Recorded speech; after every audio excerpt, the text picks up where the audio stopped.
Les connaissances scientifiques sur la douleur ont énormément évolué ces 10 dernières années, mais malheureusement, elles sont encore très peu accessibles au grand public. À travers ces vidéos, notre objectif est de vous offrir l'opportunité d'avoir accès à un condensé d'informations et d'outils scientifiques les plus récents pour gérer vos douleurs. Notre mission est de vous aider à gagner en autonomie dans la gestion de vos douleurs pour retrouver une bonne qualité de vie. Toutes les informations que nous allons vous transmettre ici proviennent du Sommet européen de la douleur de novembre 2021. Et dans ce sommet, les meilleurs chercheurs internationaux de la douleur présentaient chacun les dernières recherches dans leur domaine de prédilection. Les chercheurs ont commencé les sommets en rappelant que la douleur était un phénomène complexe qui pouvait entraîner des souffrances allant au-delà de la douleur physique et qui était donc essentiel de prendre en compte l'ensemble du problème et pas uniquement la douleur. Ce qui implique que les thérapeutes devraient travailler en équipe. Et c'est la raison pour laquelle nous avons décidé d'unir nos forces pour vous présenter deux points de vue complémentaires sur la douleur. C'est ce que nous allons essayer de faire ensemble. Lucie et Jérémy, psychologues, cliniciennes et kinésithérapeutes spécialisés dans la gestion de la douleur persistante.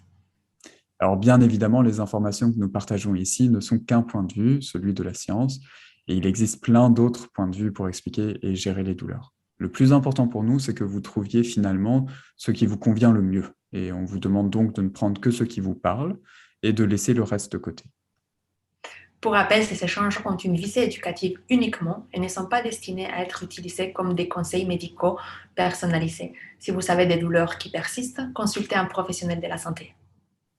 Au sein du traitement moderne de la douleur, on entend de plus en plus parler de certaines technologies qui sont utilisées, entre autres la réalité virtuelle, qui, voilà, qui est de plus en plus utilisée dans le traitement de la douleur. Donc Lucia va nous parler un petit peu de ça. Oui, donc comme tu disais, à l'état actuel de la réalité virtuelle en tant qu'outil de gestion de la douleur est encore assez premier stade de développement. C'est quelque chose d'assez assez nouveau.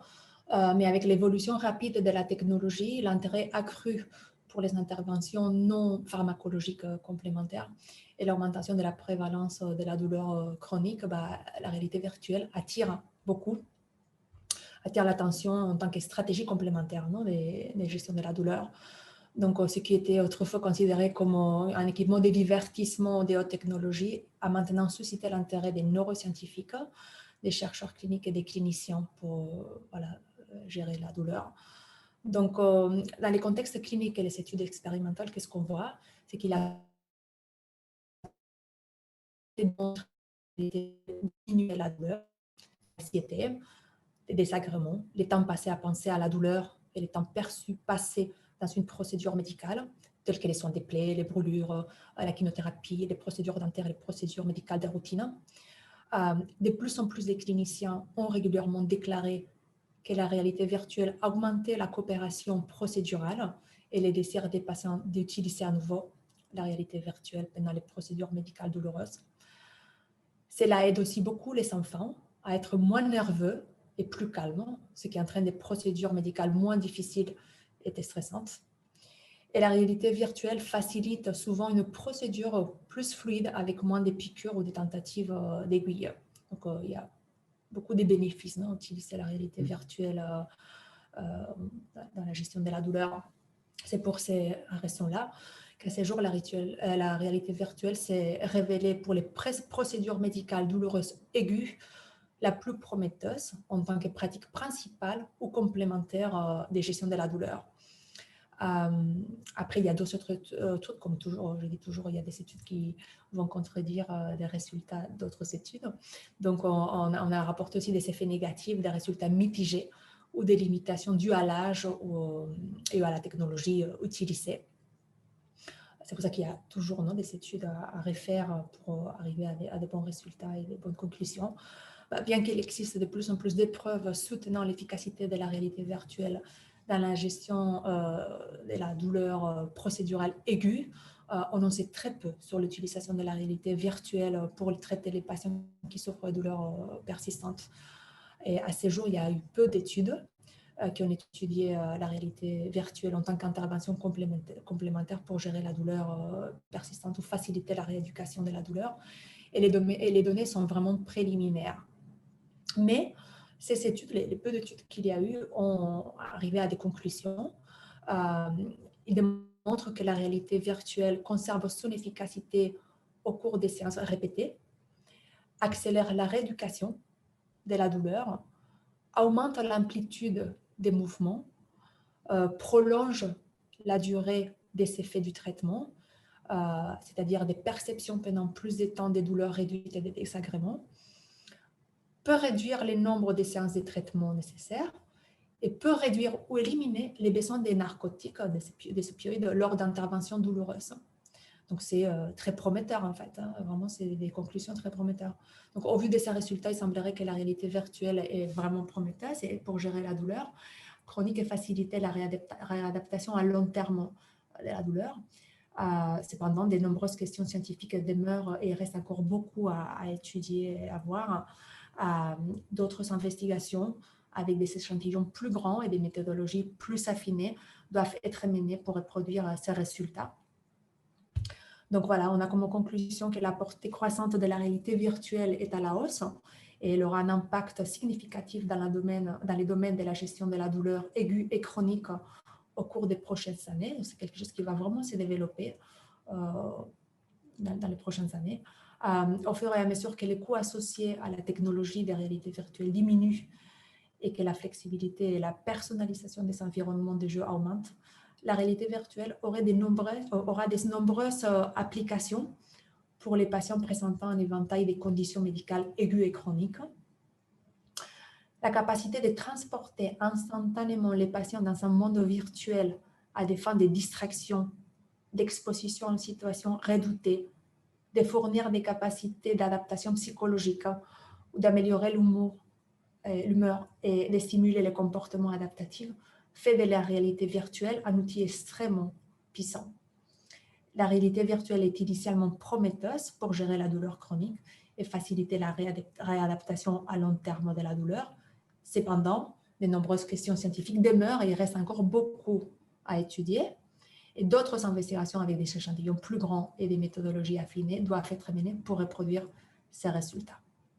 Voilà ce qu'on arrive à comprendre aujourd'hui sur la réalité virtuelle qui reste quand même très prometteuse. Et voilà, et je pense que les années à venir vont vraiment développer ce type de thérapie. Je ne sais pas si tu es... voilà, tu es moi, familier. j'en entends parler, mais je ne l'ai pas encore beaucoup vu. Je l'ai vu, entre autres, pour la rééducation des amputés. C'est quelque chose qui est déjà utilisé. Et il y a un chercheur australien, Lorimer Moseley, qui essaye de développer toute son approche du traitement de la douleur maintenant à travers la réalité virtuelle, puisqu'il utilise depuis des années déjà l'imagerie mentale, la thérapie miroir, et que la réalité virtuelle permettrait d'augmenter le sentiment de réalité dans ces traitements-là. Exactement, tout à fait. Donc, on truque en fait le cerveau, par exemple, en ayant l'impression qu'on est capable de bouger la jambe ou de marcher, alors oui. Voilà, alors qu'habituellement, on ne peut pas le faire. Et voilà, c'est une façon de truquer le cerveau et du coup de créer les connexions neuronales au niveau du cerveau, de telle manière à ce que progressivement on sache à nouveau marcher. Alors je ne parle pas des... oui, des lésions médulaires. Oui, tout à fait. C'est plus dans le cas des douleurs chroniques qui empêchent de faire certains mouvements, ou alors on évite de faire certains mouvements. La réalité virtuelle permettrait, ce serait un bon outil apparemment pour retravailler cette exposition graduelle dont on a déjà parlé. Ce serait une façon plus efficace que les outils que l'on a pour le moment. Voilà, mais à part ça, moi, j'en ai pas énormément entendu parler. Toi, quels sont les... comment est-ce que tu vois l'évolution de cette réalité virtuelle au cours des années? Moi, il y a quand même des limites des prix, non? Je pense que ça va être quand même des thérapies assez chères. Donc, je pense que aussi le développement de ces thérapies, les côtés économique bloque peut-être un peu le développement de ces thérapies, parce que bon, je pense qu'avoir ça dans un cabinet, ça coûte quand même assez cher, peut-être pour mettre en place tout ça.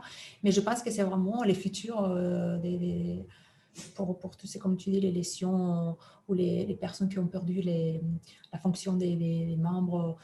Je pense par exemple aussi à l'algodystrophie, par exemple, non? Quand on évite de bouger les pieds et qu'on commence à voir ces atrophies ou quand on a ces allodynies, donc utiliser ce type des technologies pour justement trick, non? Pour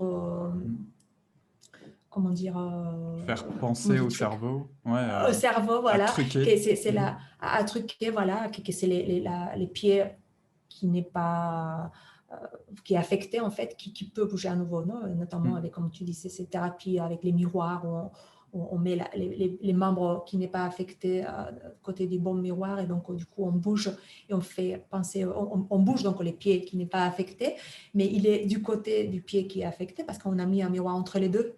Et du coup, il y a les reflets du bon pied qui est côté du miroir et du coup, on bouge les pieds, mais ce qu'on voit, c'est l'image qui reflète de l'autre côté et du coup, on truc, non, les cerveaux et c'est des thérapies qui ont fonctionné, qui fonctionnent depuis un moment. Donc, avec l'utilisation de ces nouvelles technologies virtuelles, on peut réussir peut-être voilà, à faire des grands changements, ouais, et à aider énormément de personnes. Ouais. Donc, j'ai beaucoup d'espoir dans ces thérapies. En plus, c'est des thérapies qui peuvent être assez ludiques, hein, qui peuvent attirer beaucoup les gens et les jeunes aussi, non? Et on est vraiment dans un monde virtuel, technologique, et tout ça se développe à des vitesses incroyables. Donc, je pense que ça peut être aussi très attrayant pour beaucoup de personnes. Oui. Oui, parce que ce serait intéressant qu'il y ait un développement de certains jeux avec des récompenses au sein du jeu pour inciter les gens. On parlait du changement de comportement qui est extrêmement difficile. Changer des habitudes qui sont ancrées depuis longtemps, c'est difficile. Là, la réalité virtuelle, si on a des jeux qui nous permettent d'avoir des récompenses et qui nous donnent envie de continuer sur le jeu, ça peut être une source de motivation. Et comme tu disais, un aspect ludique. Et tu parlais des jeunes, je pense même chez les personnes âgées, ça peut être très intéressant parce que ça leur apporte une nouveauté et ils sont intrigués. Il y a des études dans l'école de kiné où j'étais, je me souviens qu'il y avait certains étudiants qui faisaient des mémoires sur la réalité virtuelle pour les personnes âgées en maison de repos. Et ça avait des résultats incroyables parce qu'ils étaient tous motivés à essayer de battre leurs voisins et sur le jeu de réalité virtuelle. Mais en attendant, ils bougeaient.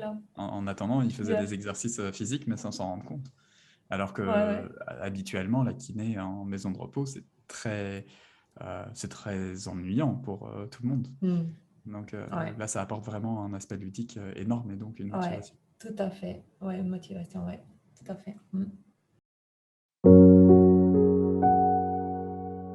Merci beaucoup d'avoir suivi cette vidéo jusqu'au bout et on espère qu'elle vous a aidé. Si vous souhaitez nous soutenir dans notre mission qui consiste à apporter ces informations au plus grand nombre afin de gagner en autonomie dans la gestion des douleurs et retrouver une bonne qualité de vie, n'hésitez pas à partager cette vidéo à un de vos proches à qui vous tenez et qui pourrait bénéficier de ces informations. En tout cas, on vous souhaite de bien prendre soin de vous et on vous dit à très vite.